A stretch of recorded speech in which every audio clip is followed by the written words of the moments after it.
बकरी, मुर्गी और फटी कमीजें बस में जहां मैं बैठा था वहां बकरी न थी। मेरे पास बैठे आदमी की गोद में सिर्फ मुर्गी थी, बकरियां पीछे थी।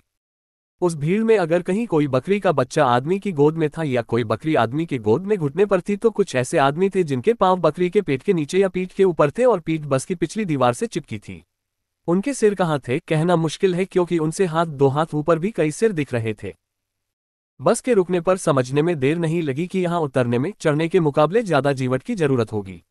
पर मेरा मुर्गी वाला साथी मुझसे ज्यादा उतावला था।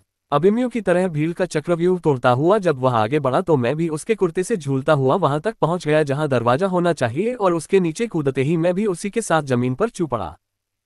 मेरे हाथ से झूलती अटैची किसी की टांगों में फंसी होगी क्योंकि मेरे पीछे जो मुसाफिर कंधे के बल जमीन पर आया उसकी टांग आसमान में थी और दूसरी की धोती मेरी अटैची के कुंडे से उलझी थी। मेरे मुर्गी वाले साथी का कुर्ता पीछे से चितरा बन चुका था पर वह इससे बिल्कुल बेखबर था। उसे देखकर मुझे खबर हुई कि मैं भी अपनी कमीज के मामले में बेखबर हूं। उसका कंधा अपनी सीलन छोड़कर पीठ पर झूल गया था। सड़क पर जहां बस रुकी थी उसके किनारे एक दवाखाना था जिस पर किन्ही डा अंसारी का नाम लिखा था। विज्ञापन पट्टी पर AAUP, PMP, MD जैसी डिग्रियां लिखी थीं। MD से मेरा मन मुदित हो गया क्योंकि यह डॉक्टरों के खिलाफ इस इल्जाम का जवाब था कि ऊंची डिग्री लेने के बाद वे शहर छोड़कर देहात नहीं जाना चाहते। पर पट्टी पर दोबारा निगाह पड़ते ही मैंने देखा MD के नीचे कोष्ठकों के भीतर उर्दू यानी फारसी लिपि में लिखा है मैनेजिंग डायरेक्टर अंसारी क्लिनिक। ये तो हुआ MD। अब मैंने AAUP और PMP के तिलिस्म को तोड़ना चाहा। PMP का गुर आसान था, प्राइवेट मेडिकल प्रैक्टिशनर। AAUP का गुर दूसरे दिन पकड़ में आया। दवाखाने में एक ऊँघता हुआ बुढ़ा, हजारों मक्खियां। उसके सामने सड़क के किनारे दो तख्तों पर 6-7 लोग भिन्न भिन्न आसनों में बैठे बात करते हुए। पर एक भी आसन ऐसा नहीं जिससे जल्दी उठने का आभास हो रहा हो। जहां तक बात की बात है, बात सिर्फ एक आदमी कर रहा था, बाकी सिर्फ उसकी बात सुन रहे थे। इकबाल मियां। मुझे पता नहीं था कि मेरे अध्यापक मित्र कहाँ रहते हैं। उनका पता पूछने के लिए मुझे यहाँ रुकना पड़ा। पर यहाँ देश की दुर्दशा पर बहस चल रही थी। जैसा कि होना चाहिए, देश के सामने व्यक्ति और खास तौर से मुझ जैसे व्यक्ति पर किसी ने ध्यान नहीं दिया। तुम कहते हो कि देश को नेताओं ने चौपट किया है। सरासर गलत। सारा देश तो बाबुओं के हाथ में है। पूरा बाबू राज है। बाबू जैसा चाहता है वैसा ही होता है। बात में कोई मौलिकता नहीं थी, फिर भी शायद मेरा सिर अनजाने ही इसके अनुमोदन में हिल गया। जवाब में उन्होंने अपनी बड़ी बड़ी आंखों से मुझे देखा, गोया मुझे सनद दी कि मैं भुनगा नहीं, उन जैसा नहीं तो कम से कम दूसरों ही जैसा इंसान हूं। फरमाया, देखिए ना, इसी 26 जनवरी की बात है। दिल्ली के किसी बाबू की करामात देखिए। 26 जनवरी को छुट्टी होती है, मगर उस कमबख्त ने 26 जनवरी को उठाकर इतवार के दिन गिरा दिया। गरीबों की एक दिन की छुट्टी मारी गई। बात कुछ महीन किस्म की थी। लोग समझने की कोशिश करने लगे। उन्होंने फिर फरमाया, मिनिस्टर को पता भी न चला होगा। एक आदमी ने ओंठ हिलाकर पहले कुछ कहने की कोशिश की, फिर कहा, मगर इकबाल साहब, कौन सी तारीख किस दिन पड़ेगी यह बाबू या मिनिस्टर थोड़े ही तय करता है। फिर कौन तय करता है? कहकर शायद अनुमोदन के लिए उन्होंने फिर मेरी ओर अपनी नजर उठाई। उनका श्रोता समुदाय निरुत्तर हो चुका था। तब मैंने अपने मित्र के घर का पता पूछा। वे लगभग 60 साल के होंगे। मोटे बदन पर लंबा कुर्ता और तहमद, सिर पर चौकोर टोपी, नाक के कोने पर एक बड़ा सा काला मस्सा जो बड़ी बड़ी आंखों के नीचे बसकर पूरे चेहरे को समुद्री डाकुओं जैसा खूंखार बनाता था। यही, जब वे आंखें मूंद लेते होंगे, उनके चेहरे की ध्यान मुद्रा को और भी गहनता देता होगा। धार्मिक भाषणों को मार्मिक बनाने में सहायता करता होगा। मित्र ने कहा, अच्छा हुआ यहाँ आते ही तुम्हारी इकबाल साहब से मुलाकात हो गई। यहाँ के सबसे रईस आदमी हैं, काफी समझदार भी। पिछले चुनाव में सत्ताधारी पार्टी का टिकट भी मिल गया था, जीतते जीतते बचे। समझदारी का सबूत तो पहली मुलाकात में ही उन्होंने दे दिया। कहते हैं कि कौन तारीख किस दिन पड़ेगी यह बात दिल्ली के किसी दफ्तर का बाबू तय करता है।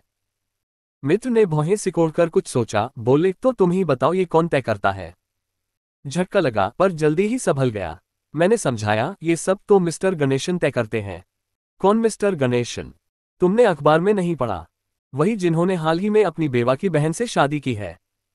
वह हमेशा से ऐसे ही हैं। दोनों जोर से हंसे, वैसे जोर बराबर पर नहीं छूटा था, पॉइंट्स पर मैं ही जीत रहा था। दरअसल इकबाल मियां की हालत विशेषज्ञों जैसी है। अपने विषय को छोड़कर उन्हें कई विषयों का क ख ग तक नहीं आता। मित्र का ठिकाना सड़क से लगे हुए इस मकान की दूसरी मंजिल पर था। 2 छोटे कमरे थे, छत के दूसरे किनारे एक छोटी कोठरी जिसमें रसोई घर था। दूसरी तरफ खुले में दीवारें घेर कर नहाने का प्रबंध। उसी के दूसरे हिस्से में एक अचंभा था, साफ सुथरा शौचालय, फ्लश के लिए भले ही बाल्टी का प्रयोग होता हो। नहाने वाले हिस्से में हैंडपंप लगा था। हैंडल संभाल कर चलाना पड़ता था क्योंकि वह खुरदरी दीवार से रगड़ खाता था। हैंडपंप चलाते वक्त मैं अपनी उंगलियों को दीवार से रगड़कर जख्मी बना चुका था। उन पर डिटॉल लगाकर रसोईघर के दरवाजे पर खड़े खड़े जहां खाल छिल गई थी वहां की जलन का आनंद ले रहा था। मित्र चाय के लिए स्टोव जला रहे थे, इकबाल मियां की गौरव गाथा सुना रहे थे। विशेषज्ञों के साथ अक्सर ऐसा होता है। अपने ही कुल लो, तुम ग्रामीण अर्थशास्त्र के माहिर हो। अब अगर तुमसे कोई भौतिक विज्ञान की किसी गुत्थी पर बात करने लगे तो तुम भी इकबाल मियां जैसी चूक कर सकते हो। है कि नहीं? है, पर इकबाल मियां विशेषज्ञ काहे के हैं? उन्हें भी क्या कहा जाए, एक तरह से ग्रामीण अर्थशास्त्र का ही विशेषज्ञ कह लो। खास तौर से जंगलों की कटान और जंगली लकड़ी के उपयोग के बारे में उन जैसा माहिर इधर कोई नहीं है। तुम्हारा मतलब पर्यावरण सुरक्षा और वानिकी से है। मुझे पता नहीं ये क्या है, मित्र बोले, पर इनका मतलब चोरी और उठाईगिरी हो तो तुम्हारी बात सही होनी चाहिए। यहाँ ऊपर की मंजिल तक पहुंचने के लिए सड़क से 2.5 फुट चौड़ी गली पार करके इमारत के पिछवाड़े से एक जीना चढ़ना होता है। ये लंबाकार संकरा जीना सड़क की निशानी जैसा है, जिस पर दीवार से बंधी हुई एक चिकट रस्सी के सहारे झूल झूल कर चढ़ा जाता है। चढ़ते वक्त अगर किसी सीढ़ी पर पांव चूक जाए तो ये सचमुच ही सड़क की निशानी बन सकता है। मित्र की बात सुनकर मुझे लगा किसी ने मेरी गर्दन पर धक्का देकर मुझे जीने से नीचे धकेल दिया है। खैनी, तंबाकू और कंप्यूटर ट्रेनिंग। गांव की विकास गाथा बहुत कुछ एक दिन ही में समझ गया था। समझाया खंड विकास अधिकारी ने, जनभाषा में कहा जाए तो बीडीओ साहब ने। उन्होंने ही डॉक्टर अंसारी की उपाधि एएयूपी का तिलिस्म भी तोड़ा, एलोपैथिक, आयुर्वेदिक एंड यूनानी फिजिशियन। बीडीओ साहब मित्र के मित्र थे। शाम को मिलने आए, थके हुए थे पर चेहरे पर कोई बड़ा काम कर गुजरने का संतोष था।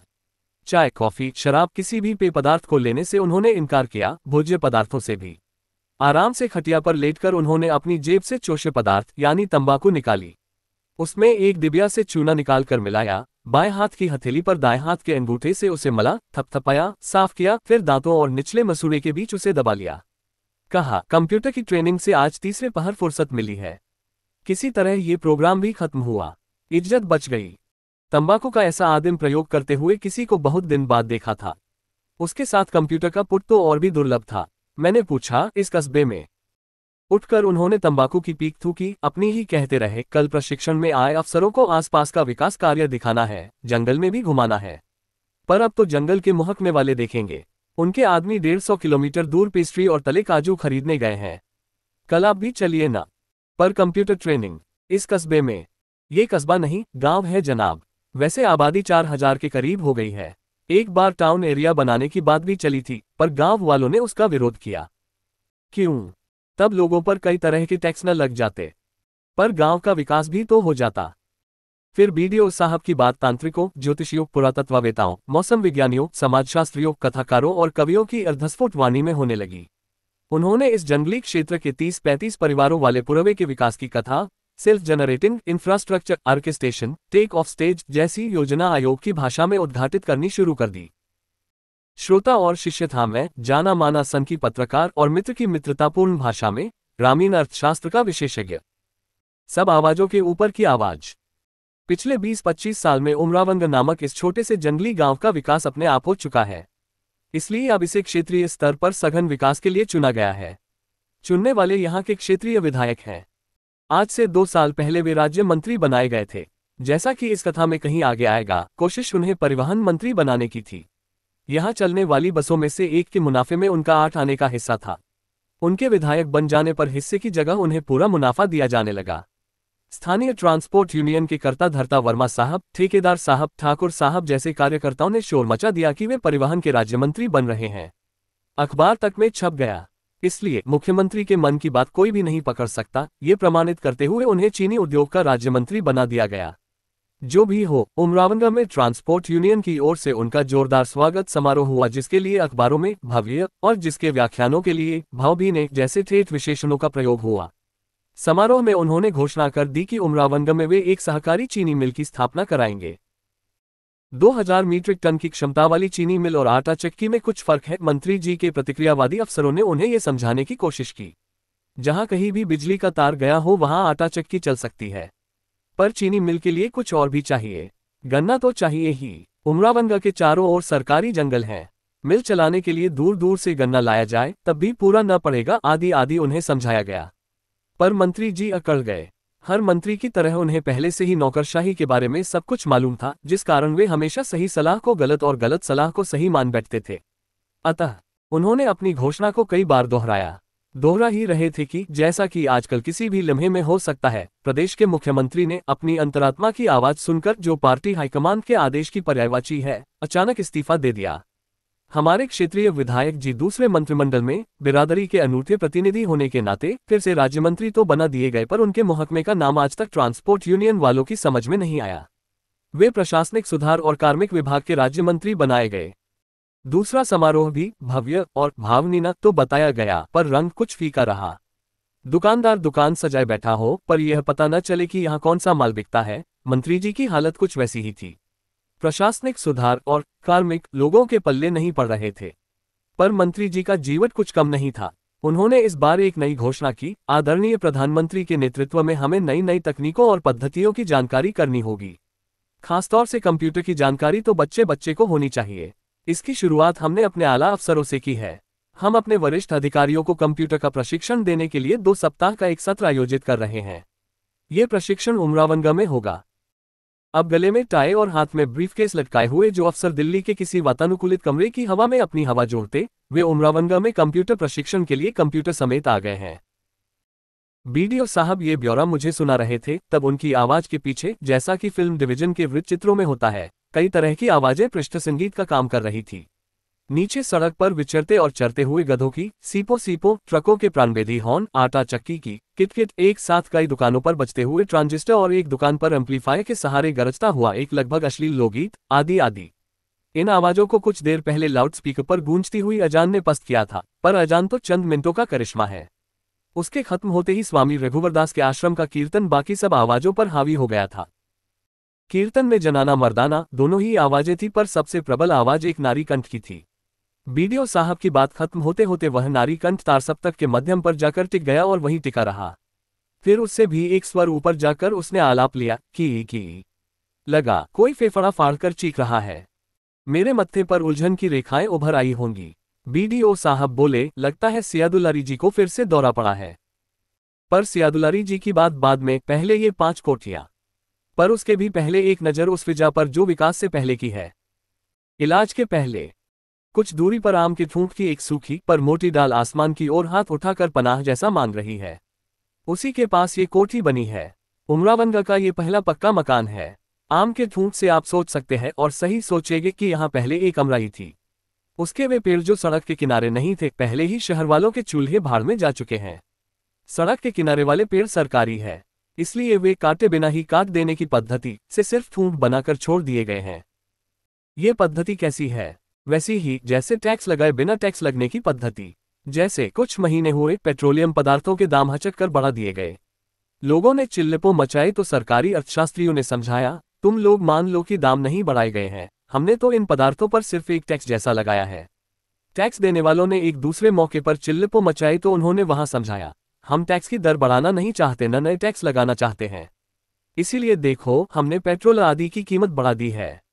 तो जनता ने भी सरकार के साथ वैसा ही किया है। ईंधन की कमी हुई तो बीवी को बताया, सड़क वाला पेड़ काट कर ला रहा हूं। पेड़ की उन्होंने इधर उधर की शाखें छांट दी, बस फुनगी छोड़ दी। फिर सारा काम तने पर किया।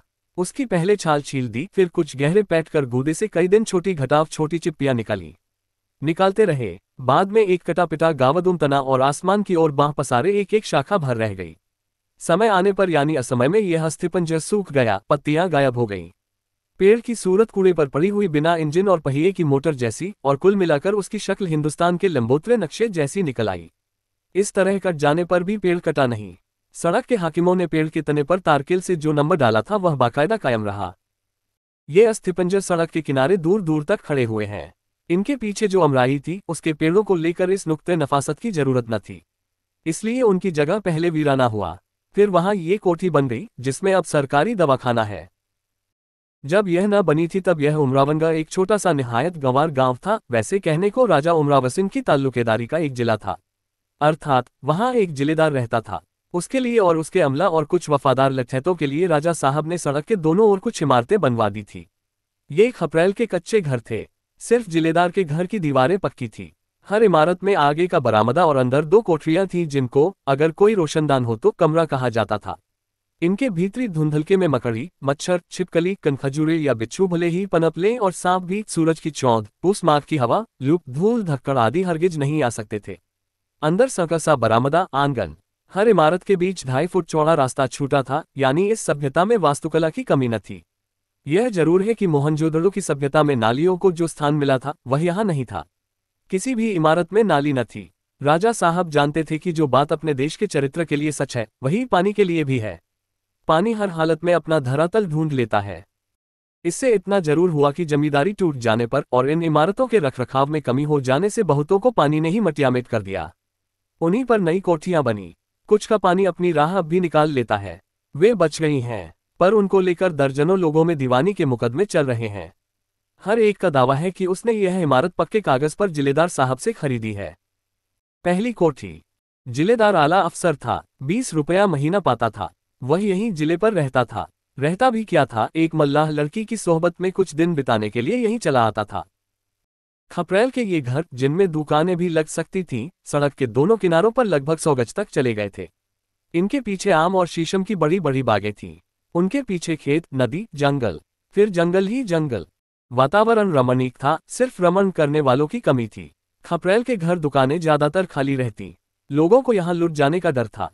खपरेल के कुछ घर जिलेदार के पास थे जिनमें वह खुद रहता था। एक में धीवर कन्या और उसके माँ बाप रहते थे, एक में उसके बहनोई नंदोई, एक में उसके सास ससुर रह सकते थे पर रहते नहीं थे। उनका बेटा जवान होने के पहले चल बसा था। बहू उनकी राय में कुलच्छनी थी, पर अपने माँ बाप की राय में वह सोने की मछली थी।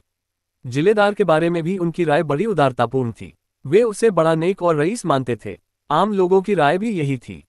बाकी इमारतों में से कुछ में रियासत के 2-4 कारिंदे रहते थे। सुखमय जीवन बिता रहे थे। उन्हें लूटने का डर न था। लूटने वाले उन्हीं के आदमी थे। जमींदारी टूटने के कुछ साल पहले और बाद जमींदारों ने अपनी जायदादें बेचनी शुरू की। कुछ तो अपने उसर बंजर और उनका एक एक तिनका बेचकर शहरों की ओर भागे और वहां एमएलए, जिला परिषद के अध्यक्ष या कुछ न हुआ तो किसी भी आए घटाव बाएं घटाव शाय पार्टी के नेता बनकर अपनी नई हैसियत बनाने लगे। राजा उमराव सिंह के वारिस किसी छोटे मोटे देश में इस देश के राजदूत बन गए और इमारतें बेचने के लिए माथापच्ची करने लगे। बिक्री का अभिमान चला, पर खरीदने वाले न थे। तब उनकी मदद राजा साहब के एक फटीचक पर नेतानुमा रिश्तेदार ने की। वे जिला सहकारी संघ के अध्यक्ष थे। उन्होंने उमरावंगा बाजार के 5 मकान 6 रुपया महीना प्रति मकान की दर से किराए पर ले लिए। उनमें सस्ते गल्ले, चीनी, कपड़े, मिट्टी के तेल और सीमेंट की दुकानें खुली। फलस्वरूप वहां के सहकारी सुपरवाइजर ने 6 महीने में ही 3 मकान अपने लिए खरीद लिए। पर उनकी बात छोड़िए, अभी हमें पहली कोठी में ही रहना है। सहकारी दुकानों पर बिक्री अच्छी होती थी, सिर्फ सीमेंट की खपत नहीं थी। शायद उसी को बढ़ावा देने के लिए 2 साल के भीतर ही पहली कोठी बनने लगी। कोठी संघ के अध्यक्ष की थी। जब वह बन चुकी तब उनके विरोधियों ने भ्रष्टाचार का नाम लेकर चिल्पो मचाए। उन दिनों भ्रष्टाचार को थोड़ा बुरी चीज माना जाता था, इसलिए अध्यक्ष ने सार्वजनिक जीवन में स्वस्थ परंपराओं की रक्षा के लिए अपने पद से इस्तीफा दे दिया। जिला सहकारी संघ एक दूसरे अध्यक्ष के पास चला गया। कोठी भूतपूर्व अध्यक्ष के पास रही। राम घटाव राम है, लूट है। भगवान रजनीश, सत्य साईं बाबा, महर्षि योगी, स्वामी सदाचारी आदि विज्ञान और तकनीकी के युग की पौध है। स्वामी रघुबरदास जी भी इसी श्रृंखला की एक कड़ी है। अंतर्राष्ट्रीय जगत में अभी उनके जेट की गड़गड़ाहट नहीं गूंजी है, पर जिस तेजी से उमरावंगा के आकाश में उन्होंने छलांग लगाई है, उससे लगता है कि वे मनुष्य से भगवान बन चुके हैं और अब भगवान से ऊंचे उड़ने वाले जेट विमान बनने वाले हैं। ऐसा सुना जाता है कि भगवान बनने से पहले वे किसी बालिका विद्यालय में हेड क्लर्क थे। अपने स्टॉक की सारी सुंदरता परमात्मा ने उनके मन को सौंप दी थी, पर उनके तन और मन की कश्मकश में उन्हें वहां, यानी बालिका विद्यालय में, बड़े बड़े संकट झेलने पड़े। औसतन साल में एक बार पिटने से लेकर हर दूसरे तीसरे साल मुअत्तल होने तक का अनुभव उन्हें दोहराना पड़ता था। अंत में उन्हें ज्ञान प्राप्त हो गया। वह शायद उस देसी तमंचे की नली का असर हो जो एक बालिका के भाई के मजबूत हाथ के जुड़ी हुई सपनों तक में उनका पीछा करने लगी थी, या तुलसीदास या विल्वमंगल या ऐसे ही किसी अर्जी फर्जी महात्मा की वैराग्य कथा का दोहराव हुआ हो जिसमें सुंदरता की सारी परतें फाड़कर उन्हें सब जगह हर चाम ही दीख पड़ने लगा।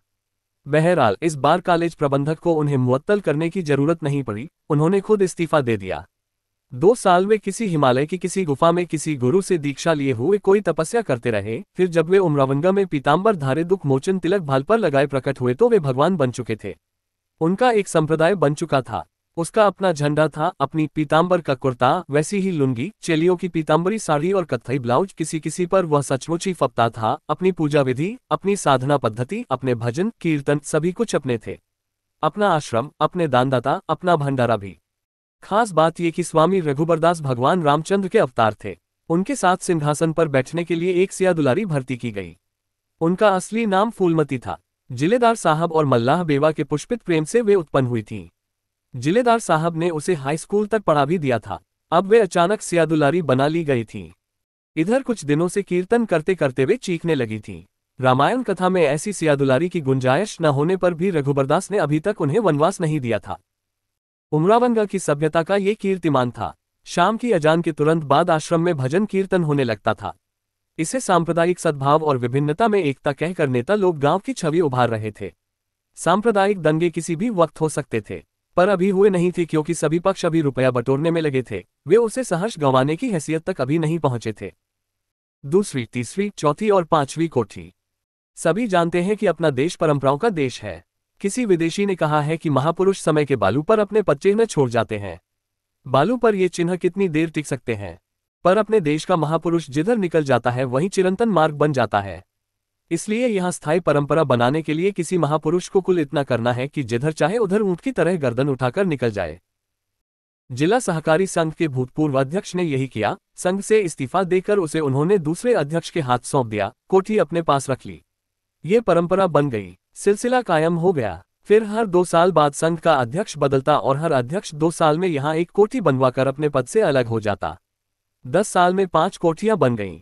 गनीमत है कि 5वें अध्यक्ष को हटाकर सरकार ने संघ का निदेशक मंडल तोड़ दिया और एक नौजवान अफसर को उसका प्रशासक बना दिया।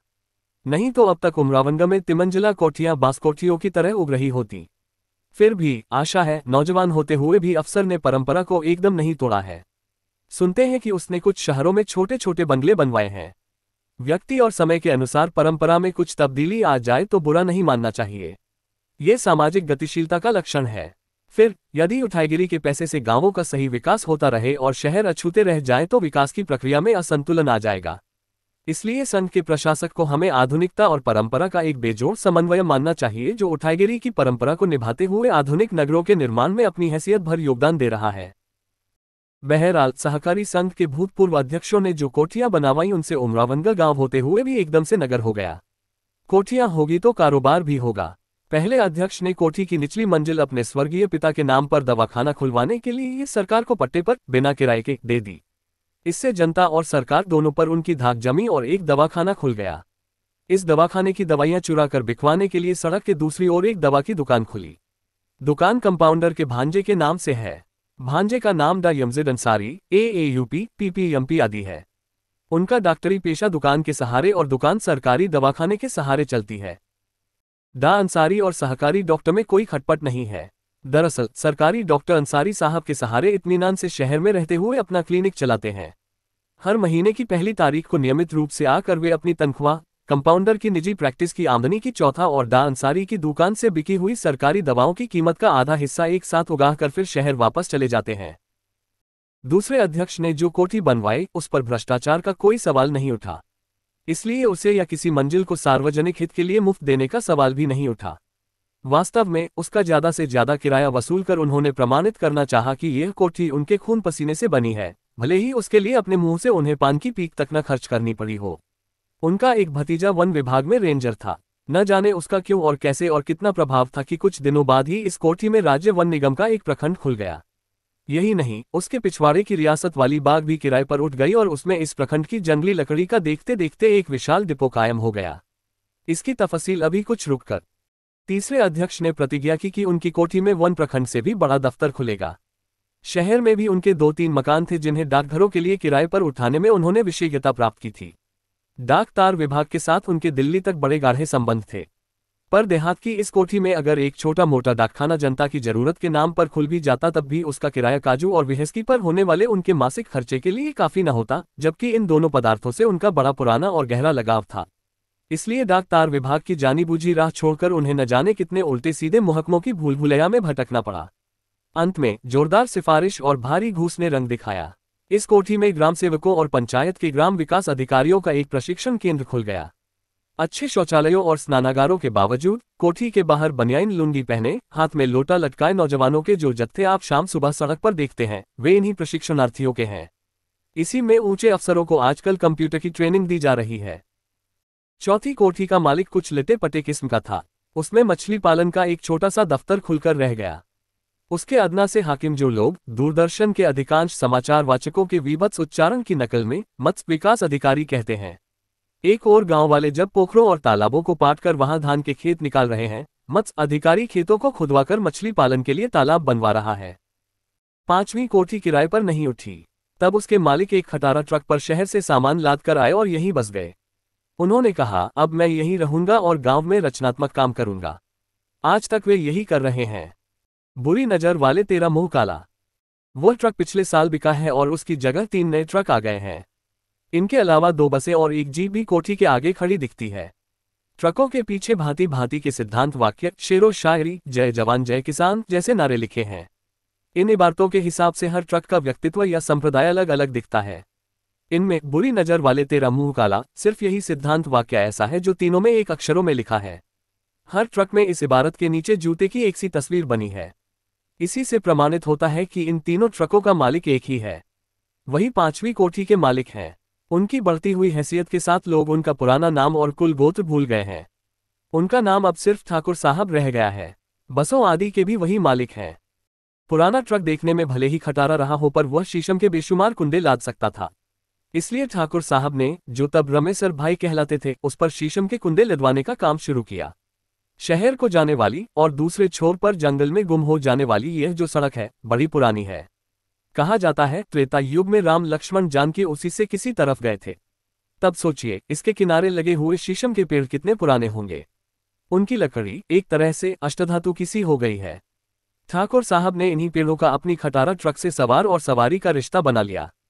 हर रात कोई न कोई पेड़ मशीन की तेजी से कटता, उसके कुंदे ट्रक पर शहर पहुंच जाते और उसके बाल, अंतड़ियां और बचे खुचे हिस्से पास पड़ोस के गांवों में पहुंच जाते।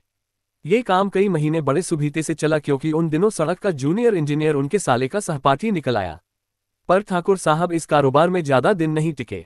शहर में इस बेशकीमती लकड़ी की बिक्री से उन्हें जो बीज पूंजी मिली, उसको राष्ट्रीयकृत बैंकों की विकासपरक नीति से जोड़ मिलाकर उन्होंने ट्रकों और बसों का एक बेड़ा धीरे धीरे तैयार कर लिया। एक ट्रक का आधा मुनाफा शुरू में जूनियर इंजीनियर साहब को और एक बस का विधायक जी को दिया जाने लगा।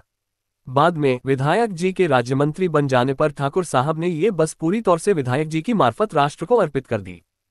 विकास एक चिरंतन प्रक्रिया है, ऐसा योजना आयोग ने कहा है।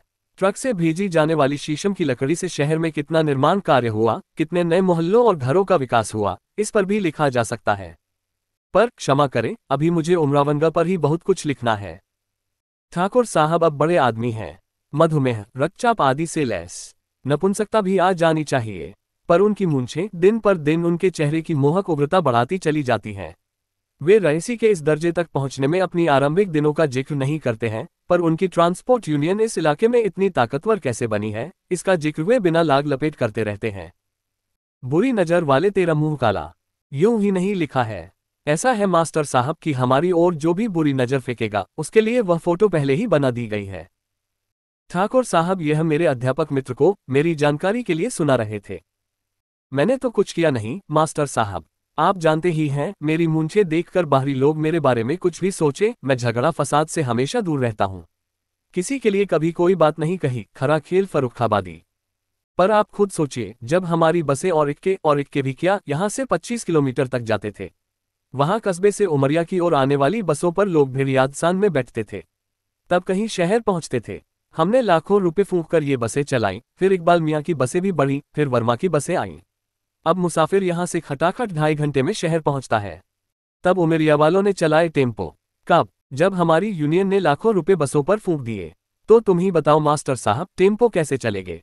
चले नहीं चले, हमने कुछ नहीं किया, यही इकबाल मियाँ ने घुड़क दिया। टेम्पो वाले दुम दबाकर अपने अपने बिलों में घुस गए। अब मैंने पूछा, सरकारी बसें भी तो चली थीं। तो चले, उन्हें कौन रोकता है? हुआ क्या कि स्कूली लड़कों ने एक बार 2 बसें फूंक दी। सुनते हैं कि कोई बदकलाम ड्राइवर था, कहीं पिट गया, तो वे बसें बंद हो गईं। सरकार बस चलाए तो हम कैसे मना करेंगे? सरकारी ड्राइवर खुद इस रूट पर नहीं चलना चाहते, झूठ मूठ हमारी यूनियन को बदनाम करते हैं। सोचता हूं ये मूंछें मुड़ा लूं। बेमतलब लोग बदनाम करते हैं। मैंने उन्हें मना किया, छतनार मूंछों का महत्व समझाया। वे आश्वस्त हुए। अध्यापक मित्र शरारत और खुशामद की मिली जुली बोली में बोले, ठाकुर साहब, दिन वाली रेल तो आप लोगों ने बंद कराई है। इस पर वे हंसे, ये तो हमें भी मालूम है, इकबाल मियाँ का करिश्मा है। सवेरे शहर से आने वाली गाड़ी यहाँ रुकती थी, वही गाड़ी शाम को शहर जाते वक्त रुकती थी। अचानक वह गाड़ी कैंसल हो गई है। कुछ लोग उड़ाते हैं कि इकबाल मियाँ रेलवे टाइम टेबल बनाने वालों को कुचले दे आए हैं। शुबह मुझे भी है, पर राम कसम, हमारी यूनियन ने एक कौड़ी नहीं दी है। रेलवे को घाटा हो रहा था। सवेरे मैं घूमता हुआ स्टेशन तक गया था। रमणीक स्थान था, चारों ओर घनी बागें, चिड़िया इफरात में थीं, आदमजात दिखाई नहीं देता था। अब रात को शहर जाने वाली एक गाड़ी आती है, 2 बजे रात को रुकती है। जो गाड़ी शहर से आती है वह 3 बजे रात को रुकती है। बसों पर बकरी, मुर्गी और इंसानों की मैत्री के लिए कोई खतरा रहा हो तो वह दूर हो चुका है। धर्म से धर्म बढ़ता है। 4-5 घंटे में शीशम का बड़े से बड़ा पेड़ कटाकर मुंहंधेरे उसकी जगह पर ऊसर निकाल देना मामूली मेहनत का काम न था। इसके लिए एक अच्छे संगठन की जरूरत थी जो सर्कस के कार्यकर्ताओं की तरह शेरों की उछलकूद खत्म होते ही तोप की नली से जिंदा आदमी निकालने के लिए पलक झपकते स्टेज तैयार कर दे। ऐसा संगठन ठाकुर साहब ने तैयार कर लिया था। वह बसों और ट्रकों के विस्तार के साथ और भी सुदृढ़ हो गया था। इस संगठन ने भी उमरावंगा के विकास में कैटालिटिक एजेंट का काम किया। इस संगठन के 8 प्रमुख सदस्य थे। उनमें से एक किसी दिन ज्यादा दारू पीकर अपने ही ट्रक के नीचे कुचल गया। दूसरा बिहार में कोयले की खदानों में काम करने वाले एक यूनियन लीडर का अंगरक्षक बन गया। बाकी 6 के लिए जीविका का कोई दृश्य श्रव्य साधन जरूरी था। उनके लिए सड़क के दूसरी ओर कुछ शानदार दुकानें बनवा दी गईं। खपरेल की पुरानी इमारतें तोड़कर शीशम से अर्जित थोड़ी सी पूंजी का निवेश करके इन दुकानों पर मदनानंद मोदक से लेकर डीजल के पंपिंग सेट तक बेचने की व्यवस्था हुई। उधर बाग में राम जानकी का जो मंदिर बना वह भी इसी पूंजी का फल है। उसके आगे बैंक की जो इमारत है ये भी। घास चरते हुए खच्चर की पीठ तक पर जब आजकल बैंक की शाखा खुल जाती है तो उमरावंगा में बैंकों को तो आना ही था। ठाकुर साहब ने वैसे इस बैंक की इमारत के लिए बैंक से ही कर्ज लिया था, पर सुनते हैं कि उस कर्ज को उन्होंने दूसरों के बीच कर्ज पर उठा दिया। उनके ब्याज की दर बैंक से 3 गुनी थी, पर वह कर्ज नहीं देते। इस तरह जहां न जाए रवि वहां गया कवि। धर्म से धर्म बढ़ा। दरअसल इकबाल साहब ने जब बाग में मस्जिद बनवानी शुरू की तभी सामने की दूसरी बाग में मंदिर की नींव पड़ी। मस्जिद अभी पूरी हुई है। मीनारों की धुसलनी लाल ईंटों पर जो कीमती टाइल लगने हैं वे अभी हैदराबाद से नहीं आए हैं, पर उनके ऊपर डमरू जैसा लाउड स्पीकर का एम्पलीफायर पहले से लग गया है। उधर दूसरी ओर मंदिर से लगी हुई 2 बीघा जमीन में स्वामी रघुबरदास का आश्रम फैला है। इसमें थोड़ी जमीन इकबाल मियाँ की भी थी। सांप्रदायिक सद्भाव कहिए या अनेकता में एकता या ठाकुर साहब के साथ की गिरोबंदी, इकबाल मियाँ ने यह जमीन आश्रम को सौंप दी है। इस समय राम भगवान उर्फ स्वामी रघुबरदास सिंहासन पर विराजमान है। आजानुबाहु, ऋषिस्कंध, व्यूअरस, कोटि मनोज, लजावन हारे वाले राम से उनका हुलिया बिल्कुल नहीं मिलता। देखने में वे गिरिस्ती की चट्टान के नीचे दबे, अधखाए, अधभूखे, थके थकाए किसी देहाती कॉलेज के बड़े बाबू जैसे लगते हैं, जो कि वे कभी थे भी। लाल मखमली चंदोवे के नीचे, जिसमें चांदी के चमकदार तारों से बेले बूटे सजाकर रघुवंशियों के दरबारे आम की रौनक पैदा की गई है, एक दूसरे सिंहासन पर सियादुलारी बिराजी हुई हैं। राम भगवान ने उन्हें कॉलेज ही में पहचान लिया था जब वे जिलेदार साहब की मदद से वहां हाई स्कूल में पढ़ने जाती थी। सियादुलारी मूर्ति की तरह निश्चल बैठी है, सिर्फ सांवले सलोने चेहरे पर बड़ी बड़ी मदभरी आंखें स्थिर नहीं हो पा रही हैं। राम भगवान एक श्लोक बोलते हैं, फिर एक स्वरचित भजन गाने लगते हैं।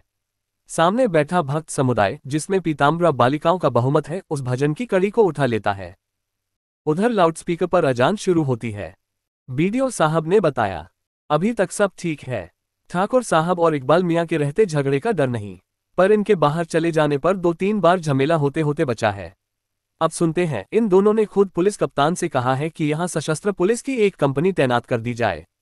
ठाकुर साहब की कोठी के ऊपरी तल्ले खाली पड़े हैं। वे किसी छोटे घर में जाकर रहना चाहते हैं।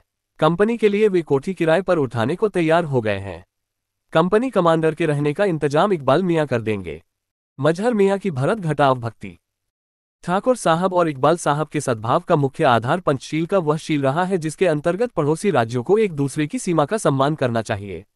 उमरावंगा के आसपास फैले जंगलों में चोरी और सीनाजोरी के सहारे चलने वाली पेड़ों की कटाई की परंपरा बहुत पुरानी है। जंगलों की नाजायज कटाई पर वहां इकबाल मियाँ का एकाधिकार रहा है। पहले वे गांव के पास एक उससे भी छोटे गांव में भी रहते थे। बाद में बिजली आ जाने पर उन्होंने सड़क के किनारे लकड़ी चीरने के लिए मशीनें लगवा लीं। उसे फैक्ट्री कहा जाने लगा और उसी से सटा कर उन्होंने अपना मकान भी बनवा लिया। सरकारी जंगल के एक छोर पर एक छोटा सा निजी जंगल था। वहां कुटिया डालकर उनके छोटे भाई मजहर मियाँ भाई की सेवा करने लगे। ठाकुर साहब ने सरकारी जंगल की लकड़ी पर कभी कुदृष्टि नहीं डाली। वह इकबाल मियाँ का काम था। खुद वे सड़क के किनारे वाले शीशमों पर तत्पर रहे। इस तरह लकड़ी का कारोबार करते हुए भी दोनों में कभी खटपट नहीं हुई। बाद में ट्रांसपोर्ट यूनियन में उनकी दोस्ती और भी पक्की हो गई। पहले भी मजहर मियाँ सरकारी जंगल से श्रद्धापूर्वक पेड़ कटवा कर बड़े भाई की फैक्ट्री में भिजवाया करते थे। पर दूसरी कोठी में वन विभाग का प्रभाग खुलने के बाद इस कारोबार को सही दिशा मिल गई। पहले ही साल डिपो की लकड़ी की नीलामी राज्य में सबसे ऊंची कीमत पर टूटी। आखिरी बोली इकबाल मियाँ की थी। देखते देखते सारे प्रदेश में वन निगम का ये प्रभाग इतनी आमदनी देने लगा कि उसे देखकर बड़े बड़े वन अधिकारी वन्य प्राणियों की तरह चिंघाड़ने लगे। वहां के मैनेजर का टिकना मुश्किल हो गया। जैसे ही कोई मैनेजर वहां तैनात होता, पहली नीलामी के बाद ही उसका दफ्तर ऊंचे हाकिमों के बधाई पत्रों से पट जाता। वन मंत्री योग्य अफसरों को प्रोत्साहन और निकम्मे अफसरों का सत्यानाश की नई नीति के अंतर्गत उसे पुरस्कार देने की घोषणा करते और कुछ ही दिनों में तरक्की के साथ उसका तबादला कर दिया जाता। उमरावनगा के मैनेजर का पद इस प्रकार एक से एक घिनौने और नाकरा अफसरों की तरक्की की गारंटी बन गया। पर यह सब इकबाल मियाँ उर्फ ठेकेदार साहब की दरियादिली का फल था। ये और बात है कि दरिया में फल नहीं लगता। सड़क के किनारे जहां ठाकुर साहब के बहादुरों की आधुनिक दुकानें खत्म होती थीं, लकड़ी की चिराई के लिए आरा मशीनें और दरवाजा, खिड़की, चौखट आदि के निर्माण के 3-4 नए कारखाने खुल गए थे। ये ठेकेदार साहब के आदमियों के थे। इनका प्रमुख व्यवसाय कायाकल्प का था। जी नहीं, ये ब्यूटी पार्लर जैसी चीज नहीं थे। ये सिर्फ जंगल में चोरी से काटी हुई लकड़ी का कायाकल्प करके उसे नीलाम में खरीदी लकड़ी की हैसियत दे देते थे। कैसे? लकड़ी के बड़े बड़े कुंडों को एक कारखाने पटरों, चौखटों, दरवाजों, खिड़कियों आदि में बदल देते थे। फिर ट्रक पर जब ये सारा माल लद जाता तो जैसे बाजार में बिकने वाले मसाले के पैकेट में पिसी धनिया के बीच घोड़े की सूखी लीद की पहचान नहीं हो सकती, ये जानना असंभव होता कि कौन लकड़ी चोरी की है और कौन सरकारी नीलामी की। ट्रक पर जाने वाली लकड़ी के कुंडों की तो रोक टोक हो सकती थी, पर इन पैकेटों पर कोई पाबंदी मुमकिन न थी। इसीलिए ठेकेदार साहब वन प्रभाग की नीलामी में सरकारी लकड़ी पर ऊंची से ऊंची बोली लगाते। वह लकड़ी उन्हें हर हालत में लेनी थी। उनके कारखाने में पहुंचकर उसकी हैसियत वही हो जाती जो उद्योगों के लिए कर्ज लेने में मार्जिन मनी की होती है। इस लकड़ी के सहारे वे उससे 9 गुना वजन और आयतन तक की लकड़ी को जंगल के चोर बाजार से 2 मुश्त खाक नुमा दरों पर खींचकर messrs Iqbal Hussain and bros government contractor and timber merchant की फर्म चमका रहे थे। जब तक उनकी आखिरी बोली के राकेट पर चढ़े हुए वन अधिकारी आपस में बधाइयां बांटते, तब तक जंगल का दूसरा टुकड़ा कटकर सीधे इन कारखानों में पहुंच जाता। वन प्रभाग की समृद्धि का ग्राफ ऊपर उठते हुए जितना ही चमकता, उसी अनुपात से प्रभाग के पेंदे का सुराग चौड़ा होता जाता। पर अच्छाई यह है कि गतिशील अर्थव्यवस्था में सिर्फ ग्राफ देखा जाता है, पलटकर पेंडा नहीं देखा जाता। राष्ट्र निर्माण में उठाईगिरी की भूमिका। मित्र के मकान तक पहुंचने वाली गली इतनी संकरी थी कि अगर कोई औरत मर्द आमने सामने से निकल जाते तो इतने पर ही एक का बलात्कार या दोनों का व्यभिचार के जुर्म में चालान हो सकता था। इस वक्त तो वहां कचरे और कीचड़ के पैबंद भी छितरे हुए थे। जैसे वे बिजली के नंगे तार हों, इस तरह उनको बचाते हुए मेरे मित्र दीवार के सहारे फुदक फुदक कर सड़क तक आए, पीछे पीछे मैं। हम लोग इकबाल मियाँ उर्फ ठेकेदार साहब उर्फ सत्ता पार्टी के स्थानीय अध्यक्ष की दावत खाने जा रहे थे। हम लोग आमंत्रण की पहली सूची में न थे, प्रदेश के वित्त मंत्री की सिफारिश पर बाद में शामिल किए गए थे। कंप्यूटर प्रशिक्षण आज खत्म हो गया था। वित्त मंत्री समापन भाषण देने आए थे। जलसे के मुख्य अतिथि थे राज्य मंत्री, प्रशासनिक सुधार और कोई ऐसा ही वैसा विभाग। करता धरता बीडीओ साहब, दावत का मैदान, कोठी नंबर 3 का अहाता। दावत के प्रमुख आकर्षण बकरा, मुर्गा, मछली। फिर मनोरंजन कार्यक्रम में ग्राम गीत, बिरहा का प्रमुख विषय, 20 सूत्री कार्यक्रम की गौरवगाथा, राजीव भैया का दीन दुखियों से 3 पीढ़ी का लगाव। इधर जंगल के किनारे कुछ आदिवासी बसे हैं। बकरियों और मुर्गियों की आपूर्ति उनकी झोपड़ियों से होती है। उस तरफ जहां बहुत दूर पेड़ों के झुरमुट के पास एक क्षुद्र नदी बहती है, धीवरों के घर हैं। वहां से मछली आती है। ये चीजें इस इलाके में इफरात से मिलती है। नदी के किनारे चुबाई हुई कच्ची दारू भी। मछली या मुर्गा खरीदने पर दारू किफायती दर से मिल जाती है। कुल मिलाकर खाने पीने की सुविधा है, बशर्ते कि दाम देने का बूता हो। वह ठेकेदार साहब में है ही। वित्त मंत्री भारतीय पत्रकारिता को गैर जिम्मेदार और ओछी मानने के लिए मशहूर है। पर पाप को घृणा करो, पापी को नहीं का सिद्धांत मानकर पत्रकारों को वे प्यार करते हैं। पत्रकारों में भी पत्रों के मुख्य संपादक और रिपोर्टर उनके प्यार और सत्कार के घड़े से छक्कर पी सकते हैं। उप संपादकों और दूसरे डेस्क अफसरों के लिए सिर्फ तलछट बचती है। वैसे तो मैं इसी तलछट सूंघने वाली श्रेणी का था, पर वित्त मंत्री मुझे जानते थे। इसीलिए आमंत्रितों की पुनर्विचारित सूची में मुझे और मेरे मित्र को जगह मिल गई। पर दावत में मैंने पाया, पूरे मजमे में अकेला गैर सरकारी पत्रकार होने के नाते मैं हाशिए वाला अतिथि नहीं हूं। मंत्री जी की मुस्कान की स्पॉटलाइट बार बार मुझी पर पड़ रही है। दावत और ग्राम वाम गीत वीत के बाद और मंत्री जी के वापस जाने के पहले थोड़ी देर हम लोग इधर उधर की हाँकने के लिए रुके। पर इधर उधर की हाँकने में भी मंत्री तो राष्ट्र निर्माण, गरीबी की रेखा, ग्राम विकास आदि की बात करेगा ही। उसी के दौरान वित्त मंत्री ने उमरावंगा के चमत्कारी विकास का जिक्र किया, उस पर मेरा अनुमोदन मांगा। ये भी बताया कि जमीन न मिल पाने के कारण जो सिंचाई परियोजना यहाँ इतने साल से अधूरी पड़ी थी वह अब शीघ्र पूरी हो जाएगी। तब तो उधर वाला वह बाजार जल्दी ही बन जाएगा। मैंने कहा, वह तो बनेगा ही, यहाँ इतना स्टाफ आकर रहेगा कि एक बड़े आधुनिक बाजार के बिना काम नहीं चलेगा। उधर वाला बाजार मैं 2-3 दिन पहले देख चुका था। अधूरी इमारतें पड़ी थीं, ईंट की दीवारों पर काई जमी थी। पता ही नहीं चलता था कि किसी पुरानी इमारत का खंडहर है या नई की शुरुआत है, क्योंकि सिंचाई परियोजना 4 साल पहले ठप हो गई थी। उसकी सीमेंट, लोहे और दूसरी सामग्री से गुप्ताजी नामक भट्टे वाले जितना बनवा सकते थे, बाजार का उतना भाग बनवा चुके थे। परियोजना के साथ बाजार का काम भी ठप हो गया था। इसको आपने खुद देखा है। देखिए, अखबारों में हत्या, बलात्कार और रहजनी आदि पर खूब छपता है। क्या इस पर कुछ नहीं लिखा जाना चाहिए? ग्रामीण अर्थशास्त्र में मैं आपकी रुचि जानता हूँ, लिखेंगे ना? वे और उनके लग्गू भग्गू मुझे उत्साह से ताक रहे थे। मुझे कुछ सोचना नहीं था, पर सोचने का अभिनय करना जरूरी था। कुछ रुककर ये देखते कि मेरे श्रोताओं में इकबाल मियाँ और ठाकुर साहब आदि भी मौजूद है, मैंने मंत्री जी से अंग्रेजी में कहा, लिखना तो मैं जरूर चाहूंगा पर एक सैद्धांतिक गुत्थी का हल मैं नहीं निकाल पाया हूँ। केंद्र में आपका वित्त मंत्रालय बार बार दोहरी अर्थव्यवस्था, कालाधन, कर चोरी, गबन, धोखेधड़ी आदि के खिलाफ जिहाद बोलने की घोषणा करता है। पर छोटे पैमाने पर यहाँ का अध्ययन करके मुझे लगता है कि राष्ट्र विकास के सरकारी प्रयासों के साथ अगर इन प्रवृत्तियों का खुले तौर से जोड़ मिल जाए तो विकास की प्रक्रिया बहुत तेज हो जाएगी। अगर सार्वजनिक कार्यक्रम में चोरी और उठाईगिरी न चलती होती तो मुझे पूरा यकीन है कि उमरावंगा में अब तक 4-6 सरकारी इदारे खुल जाने के बावजूद वह आज भी उन्हीं खपरेल की झोपड़ियों वाला गांव बना होता और जो आज यहाँ मध्यवर्ग के अभिजात परिवार हैं, वे गरीबी की रेखा के नीचे घिसट रहे होते। ये कोठियाँ, ये कारखाने, ये समृद्ध दुकानें। अचानक ठाकुर साहब कुछ बोले और मैं सन रह गया।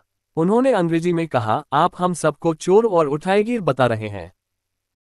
जितनी भी रही हो, मैंने अपनी सारी शिष्टता उन पर उड़ेल दी। उन्हें ठंडा करने के लिए अर्थशास्त्र के कुछ बड़े फिक्रों का प्रयोग किया, ताकि उन्हें यकीन हो जाए कि बात गाली गलौज की नहीं, ऊंचे सैद्धांतिक विश्लेषण की है।